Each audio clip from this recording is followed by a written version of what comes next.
Hey, fourth graders. Today you're going to be doing your last English lesson for this year.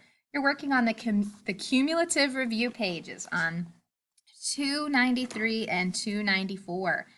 Notice it's practicing with your subject or your sentence and your fragments, choosing between a sentence and a fragment, underlining the right verb, filling in the circle next to the best part, a descriptive word for that part of the book, and then reading the paragraphs and noticing what is wrong on the outline. There's going to be 3 mistakes on that one.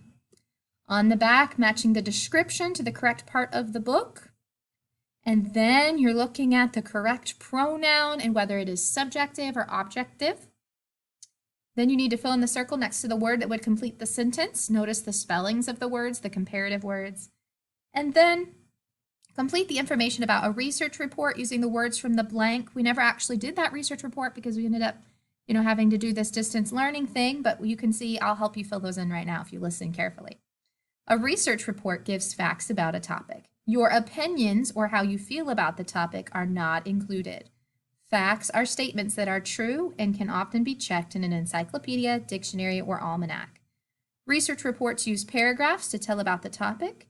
The first sentence of each paragraph is called the topic sentence and tells one main idea. The other sentences in the paragraph are details that tell about the main idea in the topic sentence. I think you probably could have figured those out too without my help. So this is your last English page.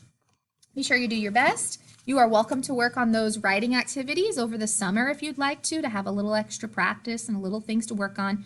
You might enjoy especially the poetry chapter in chapter 16. Now, as we move on to reading class here, we're continuing a little bit more with the stone soup, but now we're looking at reading a recipe. So the stone soup recipe, page 644. We have vocabulary words. You have dice, shred, stalk, and yield. I took a cooking class and learned how to dice vegetables like a chef. This is where you cut up the vegetable into tiny little squares. Ryan shredded the cheese for the tacos that his mother made for dinner. Shredded is when you get long strips of it. We shred cheese with a grater so that it comes out in long strips. The average corn stalk is about 8 feet tall. That's the plant that the corn grows on.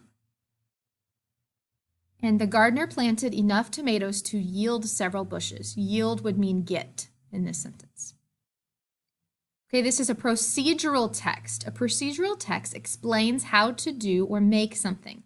It provides steps for completing the process in order. The procedure, the procedural text, means what you need to do. It's like a how-to. The big idea is that a recipe is a form of a procedural text.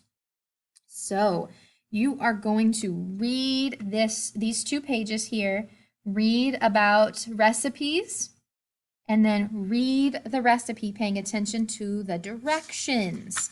After you've got that done, you're going to use that information to fill in your workbook pages, 259 to 260.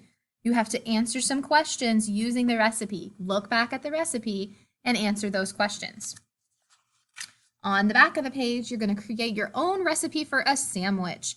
List all the ingredients you need on one part, and then write the steps. So if you're making peanut butter and jelly, list the peanut butter, list the jelly, list the bread, list what you would need for the directions.